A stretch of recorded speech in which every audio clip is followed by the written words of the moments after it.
وعباد الرحمن الذین یمشون علی الارض ہونا،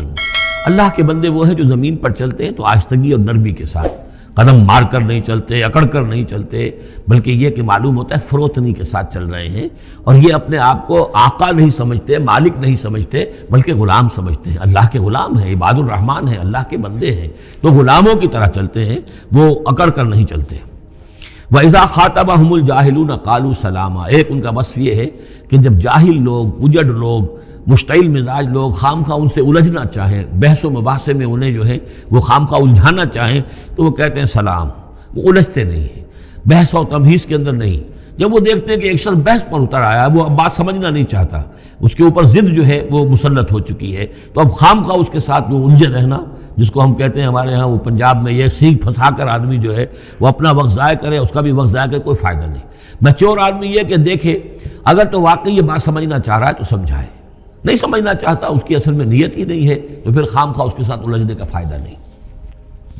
والذین یبیتون لربہم سجدا وقیاما، اور وہ لوگ کہ جو راتیں بسر کرتے ہیں اپنے رب کے لیے سجدے اور قیام میں۔ یہاں وہ بات بہت واضح ہو گئی، جہاں تک 5 فرض نمازیں ہیں وہ تو فرض ہیں، وہ تو تعمیر سیرت کی بنیادیں ہیں، ان کی تو مداومت کرنی ہے۔ والذین یحافظون والذین هم علی صلواتہم یحافظون، لیکن یہ لوگ جو ہیں جن کے دل آشنا ہو گئے ہوں اللہ سے، اگر یہ اللہ کے ساتھ دوستی ہو چکی ہو، تو پھر یہ کہ رات کا وقت ہوتا ہے کہ جس میں وہ پھر بندہ اٹھتا ہے، کوئی دیکھ نہیں رہا ہے، لوگ سوئے ہوئے ہیں، کوئی ڈسٹربنس نہیں ہے۔ خیر ہماری تو آج کل شہری زندگی میں راتوں میں بھی ڈسٹربنس رہتی ہے، لیکن یہ کہ عام طور پر بہرحال دن کے مقابلے میں تو ایک سکون کی کیفیت ہوتی ہے، اس وقت اپنے رب سے راز و نیاز کی باتیں، کبھی اس کے سامنے کھڑے ہیں، کبھی سر بسجود ہیں۔ والذین یبیتون لربہم سجدا وقیاما والذین یقولون، اور وہ کہتے رہتے ہیں سب کے باوجود، ربنا اصرف عنا عذاب جہنم، اے رب ہمارے عذاب جہنم کو ہم سے پھیر دے، دور کر دے۔ یہ سورہ نور میں بھی ہم نے پڑھا تھا کہ وہ ساری شخصیت جو ہے بیان کرنے کے بعد وہ اس کے بعد بھی لرزاں و ترساں رہتے ہیں۔ یوما تتقلب فیہ القلوب والابصار، ڈرتے رہتے ہیں اس دن کے خیال سے کہ جس میں نگاہیں اور دل الٹ دیے جائیں گے قیامت کے دن سے۔ ان عذابہا کان غراما، یقیناً اس کا عذاب جو ہے وہ چمٹ جانے والی شے ہے۔ انہا ساعت مستقر و مقامہ، پروردگار وہ جگہ جہنم جو ہے یقیناً بہت بری جگہ ہے، مستقل قیام کے لیے بھی اور تھوڑی دیر کے لیے بھی۔ جو میں نے عرض کیا تھا کہ دنیا میں بری سے بری جگہ بھی جو ہے اس میں بھی آپ تھوڑی دیر کے لیے جائیں گے تو ریکریشن ہو جائے گی چینج کی وجہ سے، اور اچھی سے اچھی جگہ جو ہے اس میں بھی مستقل رہنا پڑے تو پھر اس کے اندر کوئی حسن اور کوئی جو ہے دلچسپی باقی نہیں رہے گی۔ تو اس کے بجائے جو جنت کا اور جنت کا تصور دیا جا رہا ہے، جنت اتنی اچھی جگہ ہے کہ مستقل طور پر رہنے کے باوجود اس کی دلچسپیوں میں، اس کی رعنائیوں میں کوئی کمی نہیں ہوگی، اور جہنم اتنی بری جگہ ہے کہ ایک لحظے کے لیے بھی کسی کا قدم وہاں گیا تو وہ اپنی پوری جو ہے سختی اس کے اوپر ظاہر کر دے گی۔ والذین اذا انفقوا لم یسرفوا ولم یقتروا وکان بین ذلک قواما، اور وہ لوگ کہ جو خرچ کرتے ہیں تو نہ تو وہ اسراف کرتے ہیں اور نہ ہی بخل سے کام لیتے ہیں، بلکہ اس کے بین اعتدال جو ہے واقعہ یہ ہے کہ دنیا کا مشکل ترین کام ہے، توازن اور اعتدال۔ ظاہر بات ہے یہ لوگ جو میچور ہیں، سمجھدار ہیں، اب ان کے ہاں یہ ہوگا کہ ان کے اس خرچ کرنے کے معاملے میں بھی اعتدال ہوگا۔ والذین لا یدعون مع اللہ الہا آخر، 3 کبیرہ گناہ وہ ہیں جیسا کہ ہم نے پڑھا ہے سورہ نساء میں بھی، ان تجتنبوا کبائر ما تنہون عنہ، تو بڑے بڑے گناہ وہ کون سے ہیں کہ جن سے اگر تم باز رہو تو باقی چھوٹے گناہ تو اللہ تعالیٰ جو ہے وہ معاف بھی کرتا رہے گا۔ اور ان میں سے سب سے بڑا تو 2 مرتبہ فرمایا شرک، اور شرک کے بعد پھر قتل ناحق اور پھر زنا، یہ 3 ہیں۔ قتل ناحق سے بھی در حقیقت تمدن کی جڑ کٹ جاتی ہے، اور زنا سے تمدن جو ہے وہ سڈاس بن جاتا ہے، پھر اس کے اندر گندگی ہو جاتی ہے۔ تو اس حوالے سے یہ 3 چیزیں یہاں بیان کی جا رہی ہیں۔ والذین لا یدعون مع اللہ الہا آخر، وہ لوگ کہ جو نہیں پکارتے اللہ کے ساتھ کسی اور معبود کو۔ ولا یقتلون النفس التي حرم اللہ الا بالحق، نہ ہی قتل کرتے ہیں کسی جان کو جس کو کہ اللہ نے محترم ٹھہرایا ہے مگر حق کے ساتھ۔ قتل کے بدلے قتل والا معاملہ ہے، یا مرتد کا قتل ہے، یا زانی شادی شدہ کا رجم ہے، جو بھی ہے۔ ولا یزنون، نہ وہ زنا کرتے ہیں۔ ومن یفعل ذلک یلقى اثاما، اور جو کوئی بھی یہ کام کرے گا وہ اس کی پاداش کو پکڑ کر اس کو جو ہے اس حاصل کر کے رہے گا، یعنی لازماً اس کی سزا اس کو مل کر رہے گی۔ یلقى اثاما یضاعف له العذاب یوم القیامہ، قیامت کے دن اس کا عذاب دگنا کر دیا جائے گا۔ یہ آیت اس اعتبار سے بہت اہم ہے کہ منکرین حدیث نے بہت شور مچایا ہوا ہے کہ قرآن مجید میں کہیں عذاب قبر کا کوئی تذکرہ نہیں ہے، صراحتاً واقعتاً نہیں ہے، احادیث میں بہت تفصیل ہے، لیکن یہ کہ یہ مقام ایسا ہے کہ جس سے ثابت ہوتا ہے کہ قیامت کے دن سے پہلے بھی عذاب ہے، یضاعف لہ العذاب یوم القیامہ، دگنا کیا جائے گا ان کے لیے عذاب قیامت کے دن۔ اس کا مطلب ہے کہ عالم برزخ میں بھی ان کے لیے عذاب ہے۔ اور جو فرمایا گیا ہے کہ یہ جو قبر کا گڑھا ہے یا یہ جہنم کے گڑھوں میں سے ایک گڑھا ہے اور یا جنت کے باغیچوں میں سے ایک باغیچہ ہے، اور یا تو وہاں ایک کھڑکی کھول دی جاتی ہے جنت کی جہاں سے ٹھنڈی ہوائیں اور خوشبوئیں آتی رہتی ہیں، اور یا یہ کہ کھڑکی کھول دی جاتی ہے جہنم کی طرف جس سے آگ کی لپٹ اور گرمی جو ہے اور لو جو ہے وہ آتی رہتی ہے۔ یضاعف لہ العذاب یوم القیامہ، قیامت کے دن اس کے لیے عذاب دگنا کر دیا جائے گا، ویخلد فیہ مہانا، اور پھر وہ رہے گا اس عذاب میں ہمیشہ ہمیشہ۔ الا من تاب، ہاں استثناء ہے، استثناء یہ ہے من تابہ، جو جس نے توبہ کر لی دنیا ہی کے اندر موت کے آنے سے پہلے پہلے، ما لم یغرغر، الا من تابہ وآمن، اور ایمان لایا۔ گویا کہ جو شخص اس قسم کے گناہوں میں مبتلا ہوتا ہے چاہے وہ قانوناً کافر نہ ہو، حقیقتاً وہ کافر ہو جاتا ہے، ایمان اس کے دل سے نکل جاتا ہے، لہذا توبہ گویا کہ اثر نو ایمان لانے کے مترادف ہے۔ الا من تابہ وآمن وعمل عملا صالحا، اور وہ پھر عمل کرے نیک، فاولئک یبدل اللہ سیئاتہم حسنات، تو ایسے لوگوں کی برائیوں کو اللہ تعالیٰ نیکیوں سے بدل دیتا ہے۔ اس کے دونوں معنی ہے کہ توبہ کے نتیجے میں ایک تو نامہ اعمال میں جو اندراج ہوا تھا برائی کا وہ صاف ہو جائے گا اور اس کی جگہ نیکی کا اندراج ہو جائے گا، اور یہ معنی بھی ہے کہ زندگی میں اس دنیا میں توبہ کے نتیجے میں اخلاق جو ہے وہ پاک صاف ہو جاتے ہیں، دامن اخلاق کے دھبے دھل جاتے ہیں، اور انسان کا جو دامن کردار ہے پھر صاف شفاف ہو جاتا ہے۔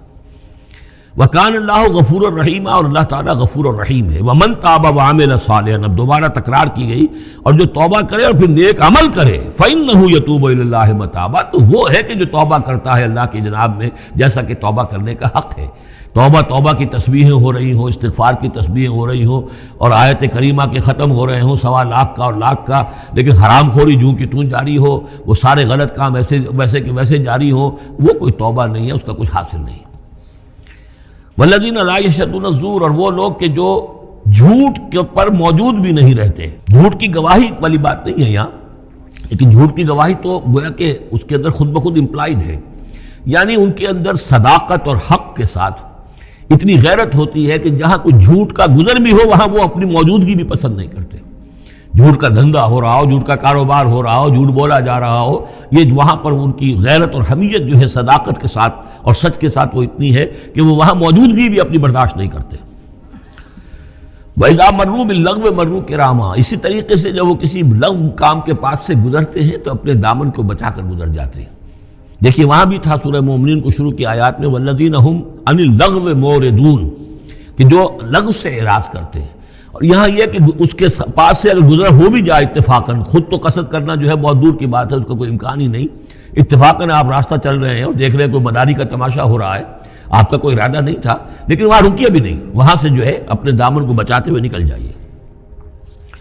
والذین اذا ذکروا بآیات ربہم، اور وہ لوگ کہ جن کو جب ان کے رب کے آیات کے ذریعے سے نصیحت کی جاتی ہے، سمجھایا جاتا ہے، لم یخروا علیہا صما وعمیانا، تو نہیں گر پڑتے اس پر بہرے اور اندھے ہو کر۔ اس کے بھی دونوں معنی ہیں، ایک تو یہ کہ مخالفت پر اندھے بہرے ہو کر کمر کس لینا جیسے کہ قریش کر رہے تھے، تو گویا کہ تعریض ہے، ان پر ایک تنزیہ انداز ہے یہ کہ یہ لوگ جس طریقے سے کر رہے ہیں وہ معاملہ اللہ کے بندوں کا نہیں ہوتا۔ لیکن یہ دوسری طرف یہ بات بھی ہے کہ آیات قرآنیہ کو بھی اندھے بہرے ہو کر تو نہیں پڑھنا ہے اور سننا ہے، بلکہ غور کرنا ہے۔ افلا یتدبرون القرآن ام علی قلوب اقفالها، تو کیا یہ قرآن کی آیت پر تدبر نہیں کرتے؟ وَتَدَبَّرُوا فِيهِ لَعَلَّكُمْ تُفْلِحُونَ، تدبر کرو تاکہ تم سمجھو۔ تو اس طریقے سے محض جو ہے وہ قرآن مجید کو بھی اندھے بہرے ہو کر جو ماننا جو ہے اس سے بھی بہرحال عباد الرحمن جن کی یہاں تعریف کی جا رہی ہے ان کے مقام سے وہ جو مقام ہے ان کے مرتبے سے فروتر ہے۔ وَالَّذِينَ يَقُولُونَ رَبَّنَا هَبْ لَنَا مِنْ أَزْوَاجِنَا وَذُرِّيَّاتِنَا قُرَّةَ أَعْيُنٍ، اور وہ لوگ جو کہتے ہیں کہ اے رب ہمیں اپنی بیویوں اور ہماری اولاد کی طرف سے آنکھوں کی ٹھنڈک عطا فرما، یعنی یہ کہ جس راستے پر ہم چل رہے ہیں ہماری اولاد ہمارے گھر والے بھی اسی راستے پر چلیں تاکہ ہماری آنکھیں ٹھنڈی ہوں۔ ایسا نہ ہو کہ میں تو اللہ کے دین کے راستے کی طرف چلنے کی کوشش کر رہا ہوں اور اولاد کسی اور طرف کو دور لگا رہی ہے، تو ایک کشاکش ہے۔ پھر یہ جو صورتحال جو ہے فرکشن گھر کے اندر پیدا ہوتی ہے، تو اللہ تو ہمیں ہمارے گھر والوں سے آنکھوں کی ٹھنڈک عطا فرما، اور آنکھوں کی ٹھنڈک ظاہر بات ہے عباد الرحمن کی کن چیزوں میں ہوگی کہ وہ بھی اللہ کے بندے بنے، اللہ کی بندگی کے راستے کو اختیار کریں۔ وَجْعَلْنَا لِلْمُتَّقِينَ اماما، اور ہمیں متقیوں کا امام بنا۔ اس کا یہ مطلب نہیں ہے کہ امامت کی طلب ہے، بلکہ یہ کہ ہم خود امام ہیں۔ ایک شخص اپنے گھر کا سربراہ ہے، امام ہے، تو اے اللہ جن کے ہم امام ہیں انہیں متقی بنا دے۔ اس لیے کہ ظاہر بات ہے کہ میدان حشر میں جب ہم چلیں گے تو ایک شخص کے پیچھے اس کی اولاد چلی آ رہی ہے، اور معلوم ہو کہ وہ تو جہنمی ہے جو چلے آ رہے ہیں، یہ خود تو بہرحال ایک نیک آدمی تھا نہیں، ہمارے پیچھے جو ہماری نسلیں آئیں اے اللہ انہیں بھی متقی بنا۔ جن کے ہم امام ہیں، جو ہمارے پیچھے ہیں، جن کے کہ ہم دنیا میں جیسے کہ فرمایا ہے ایک حدیث میں بھی آتا ہے کلکم راعٍ وکلکم مسئول عن رعیتہ، تم میں سے ہر شخص کی حیثیت ایک چرواہے کی ہے، اور اللہ نے کچھ نہ کچھ مخلوق جو ہے اپنی اس کے چرواہے کے حوالے کی ہے۔ تمہاری اولاد ہے، تمہاری بیوی ہے، یہ گھر کنبہ ہے، یہ تمہارا جو ہے یہ گویا کہ تمہارے متبعین ہیں، تمہارے فالوورز ہیں، تو اللہ ہمارے فالوورز کو متقی بنا دے، اور ہماری جو امامت ہے وہ متقیوں کی امامت ہو۔ اولئک یجزون الغرفۃ بما صبروا، یہ وہ لوگ ہیں کہ جن کو بالا خانے ملیں گے ان کے صبر کی جزا میں، انہوں نے صبر کیا۔ ظاہر بات ہے کہ اللہ دنیا میں بے شمار مواقع آتے ہیں حرام خوری کے، ایک بندہ مومن بچتا ہے، بہت سے مواقع پر اللہ تعالیٰ موقع دے کر آزما لیتا ہے کہ ذرا سی بھی اس کی اندر کمی ہو تو پھر یہ نکل جائے کسی غلط راستے کی طرف۔ انسان جو ہے صبر کرتا ہے، جذبات کو روکتا ہے، اپنی خواہشات کو روکتا ہے، شہوات کو تھامتا ہے، ان تمام چیزوں کو سنبھال کر یہ سب گویا کہ پوری زندگی صبر ہے۔ تو بما صبروا اولئک یجزون الغرفۃ بما صبروا، یہ وہ لوگ ہوں گے کہ جنہیں بدلے میں ملیں گے بالا خانے جنت کے ان کے صبر کے عوض۔ وَيُلَقَّوْنَ فِيهَا، ان کا استقبال کیا جائے گا وہاں جنت میں، ان بالا خانوں میں، تحیۃ و سلاما، سلام کے ساتھ اور دعاؤں کے ساتھ۔ خالدین فیہا، وہ رہیں گے اس میں ہمیشہ ہمیش۔ حسنت مستقرا و مقاما، بہت ہی عمدہ ہے وہ جگہ، مستقر کے طور پر بھی، مستقل قیام گاہ کے طور پر بھی، اور مقامہ تھوڑی دیر کے لیے بھی۔ تو یہ گویا کنٹراسٹ ہے۔ جہنم کو فرمایا ساعت مستقر و مقامہ، اور جنت حسنت مستقر و مقامہ۔ قل ما یعبأ بکم ربی، اے نبی ان سے کہہ دیجئے میرے رب کو تمہاری کوئی پرواہ نہیں ہے۔ یہ نہ سمجھو کہ میں تمہارے پیچھے اپنے آپ کو ہلکان کر رہا ہوں، تو میرے رب کو کوئی تمہاری ضرورت ہے؟ میری یا میرے رب کی کوئی ضرورت اٹکی ہوئی ہے تمہارے بغیر، وہ بات پوری نہیں ہوگی؟ یہ چھپر تم ہی اٹھاؤ گے تو اٹھے گا، ورنہ اٹھ نہیں سکتا، یہ نہ سمجھو۔ قل ما یعبأ بکم ربی لولا دعاؤکم، اگر نہ ہوتا تمہیں پکارنا۔ اللہ نے یہ بات اپنے ذمہ لی ہوئی ہے کہ تمہیں خبردار کر دیا جائے۔ اللہ تعالیٰ وما کنا معذبین حتی نبعث رسولا، ہم عذاب نہیں بھیجتے رہے جب تک کہ رسول کو نہ بھیج دیں، اس لیے مجھے بھیج دیا ہے، میں لگا ہوا ہوں اس کے حکم سے، میں تمہاری گلیوں میں بھی تمہیں سنا رہا ہوں، تمہارے گھروں میں جا کر تم سے بات کر رہا ہوں، اکیلے اکیلے بھی بات کر رہا ہوں، ڈنکے کی چوٹ بھی کر رہا ہوں، لیکن یہ نہ سمجھو کہ کوئی اس میں میری غرض ہے یا میرے رب کی کوئی ضرورت ہے۔ قل ما یعبأ بکم ربی، میرے رب کو تمہاری پرہیکا کے برابر کوئی وقت تمہاری نہیں ہے ان کے نزدیک، لولا دعاؤکم، اگر نہ ہوتا تمہارا پکارنا۔ فقد کذبتم، تو دیکھو تم نے جھٹلا دیا ہے، فسوف یکون لزاما، اب عنقریب یہ تمہارے ساتھ چمٹ کر رہے گا، یعنی یہ کہ اس کا جو عذاب ہے، اس کی جو پاداش ہے وہ تمہیں مل کر رہے گی۔